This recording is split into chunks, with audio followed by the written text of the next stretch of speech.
బాబోయ్, వీడు మనిషే కాదు, లిఫ్టిచ్చారా? ఇక అంతే. Doctor death. జీవహింస పాపమంటూ నీతులు. డ్రైవర్లను చంపేసి ముసళ్లకు ఆహారంగా వేసే సీరియల్ కిల్లర్. రాజస్థాన్లోని దౌసా జిల్లాలో ఒక ఆశ్రమం ఆధ్యాత్మిక ప్రవచనాలు వింటున్న భక్తులలో ఒక్కసారిగా అలజడి. ఏం జరుగుతుందో తెలుసుకునేలోపే ఆశ్రమాన్ని పోలీసులు చుట్టుముట్టేశారు. జీవహింస మహాపాపమని చెబుతున్న పూజారిని అరెస్ట్ చేయటమే కాకుండా భారీ బందోబస్తు ఏర్పాటు చేసి మరీ అతన్ని అక్కడి నుంచి తరలించారు. మొదట భక్తులంతా ఆందోళనకు గురయ్యారు. తర్వాత తేరుకొని పూజారీ కోసం ధర్నాకు దిగారు. కాని ఒక్కసారిగా నిజం తెలియటంతో భయంతో నిలువెల్లా వణికిపోయారు. ఇన్ని రోజులు ఈ నరరూప రాక్షసుడి మాటలు విన్నామా అని ఆశ్చర్యపోయారు.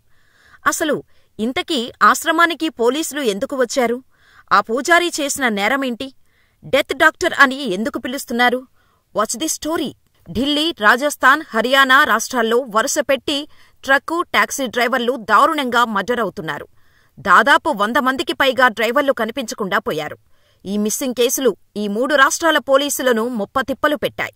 అయితే దీని వెనకున్నది పవిత్రమైన వైద్యవృత్తి చేపట్టి ప్రజల పాలిట మృత్యువులా మారి డాక్టర్ డెత్గా పేరొందిన మోస్ట్ డేంజరస్ సీరియల్ కిల్లర్ 67 ఏళ్ల దేవేంద్ర శర్మ అని పోలీసులు కనిపెట్టారు. BMAS అంటే bachelor of Ayurveda medicine and సర్జరీలో డిగ్రీ పొందిన దేవేంద్ర శర్మ ఆయుర్వేద వైద్యుడిగా పనిచేసేవాడు.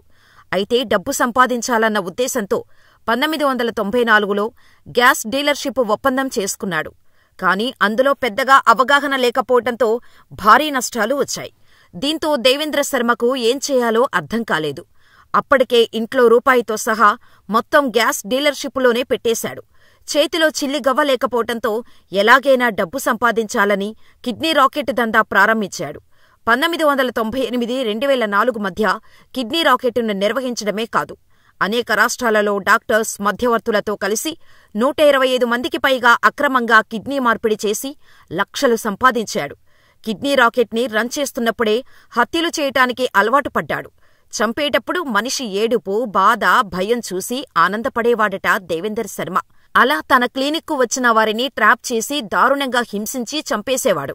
తనను వెతుక్కొని వచ్చినా పరిచయం ఉన్నవారిని చంపితే తనపైనే అనుమానం వస్తుందని మర్డర్స్ స్టైల్ మార్చాడు. 2002-2004 మధ్యకాలంలో దేవేంద్ర శర్మ తన సహచరులతో కలిసి టాక్సీ, ట్రక్కు డ్రైవర్లను మోసం చేయటం స్టార్ట్ చేశారు.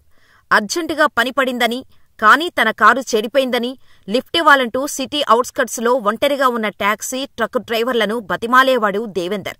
ఇతని మాటలను నమ్మి లిఫ్టిచ్చిన వారికి అదే ఆఖరి రోజు. సరిగ్గా అటవీ ప్రాంతం, నిర్మానుషంగా ఉన్న ప్లేస్ ఏదైనా రాగానే టాయిలెట్కే ఆపాలని చెప్పి డ్రైవర్లను ఏమార్చి వారిని కూడా కిందకు దిగేలా చేసి కొట్టి చంపేసేవాడు. అక్కడితో ఆగకుండా వారి దగ్గరున్న బంగారం, డబ్బును తీసుకుని ఆ కారులోనే డెడ్ బాడీస్ని తీసుకుని వెళ్లి ఉత్తరప్రదేశ్లోని మొసళ్ళు ఎక్కువగా ఉండే కాస్గాంజ్లోని హజారా కాల్వలో పడేసేవాడు. ఆ తర్వాత ఆ కారు లేదా ట్రక్కులను గ్రే మార్కెట్లో అమ్మేసేవాడు. వరుస హత్యలు, కిడ్నీ రాకెట్ కేసులో మొదటిగా పోలీసులు అరెస్ట్ చేయటంతో సీరియల్ కిల్లర్ దేవేందర్ గురించి అందరికీ తెలిసి వచ్చింది. దీంతో అతను డాక్టర్ కాదు, డాక్టర్ డెత్ అని పిలవటం మొదలుపెట్టారు. ఇక దేవేందర్ శర్మపై ఢిల్లీ, రాజస్థాన్, హర్యానా రాష్ట్రాల్లో మొత్తం 7 హత్యల కేసుల్లో జీవిత ఖైదు విధించింది కోర్టు. గుర్గావ్ కోర్టు ఒక కేసులో మరణశిక్షను కూడా విధించింది. ఓ పక్క జైలులో శిక్ష అనుభవిస్తూనే తనకు ఏ పాపం తెలీదంటూ పెరోల్కు అప్లై చేసుకున్నాడు. వయసు పైబడిన కారణంగా కోర్టు దయతలిచి పెరోల్ ఇవ్వటంతో 2023 ఆగస్టులో తీహార్ జైలు నుంచి పెరోల్పై విడుదలయ్యాడు. కానీ పెరోల్ గడువు ముగిసినా ఈ నరరూప రాక్షసుడు తిరిగి జైలుకు వెళ్లలేదు. పెరోల్పై విడుదలైన తర్వాత శర్మ పరారీలో ఉండటం ఇదే మొదటిసారి కాదు. 2020లో అతడు 20 రోజుల పెరోల్ తర్వాత తిరిగి రాలేదు. 7 నెలల గాలింపు చర్యల అనంతరం ఢిల్లీలో పోలీసులకు పట్టుబడ్డాడు. మళ్లీ జూన్ 2023లో సరితా విహార్ పోలీస్ స్టేషన్లో నమోదైన కేసులో శర్మకు 2 నెలల పెరోల్ లభించింది. కానీ ఆగస్టు 3, 2023 తర్వాత నుంచి కనిపించకుండా పోయాడు. దాదాపు 2 ఏళ్లపాటు దేవేందర్ శర్మ గురించి పోలీసులు గాలిస్తూనే ఉన్నారు. ఢిల్లీ, జైపూర్, అలీఘర్, ఆగ్రా, ప్రయాగ్రాజ్ ఇలా దాక్కునేందుకు ప్రదేశాలను మారుస్తూనే ఉన్నాడు. ఇటీవల తన ఐడెంటిటీ బయటపడకుండా ఉండేందుకు రాజస్థాన్లో దౌసాలోని ఒక ఆశ్రమంలో పూజారిగా అవతారమెత్తాడు. ప్రజలకు జీవహింస మహాపాపమంటూ ఉపదేశాలు ఇస్తూ నమ్మిస్తున్నాడు. అయితే పోలీసులకు సీరియల్ కిల్లర్ ఆచూకీ తెలియటంతో వారు కూడా భక్తులమంటూ ఆశ్రమానికి వెళ్లారు. సినీ పక్కీలో దొంగ పూజారిని అరెస్ట్ చేశారు. దీంతో ఇన్నాళ్లూ అతడు దైవస్వరూపుడని నమ్మిన భక్తులు ఒక్కసారిగా షాకయ్యారు. 7 హత్య కేసుల్లో జీవిత ఖైదు, 1 కేసులో మరణశిక్ష ఎదుర్కొంటున్న డాక్టర్ డెత్ నిజ స్వరూపం తెలిసి షాకవుతున్నారు.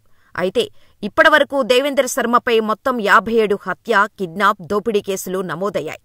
డ్రైవర్స్ డెడ్ బాడీస్ ని మొసళ్లు తినేయటంతో కేవలం 7 కేసులలో మాత్రమే దేవేందర్కు వ్యతిరేకంగా ఆధారాలు దొరికాయి. కానీ మిగిలిన కేసులలో ఆధారాలు దొరకలేదు.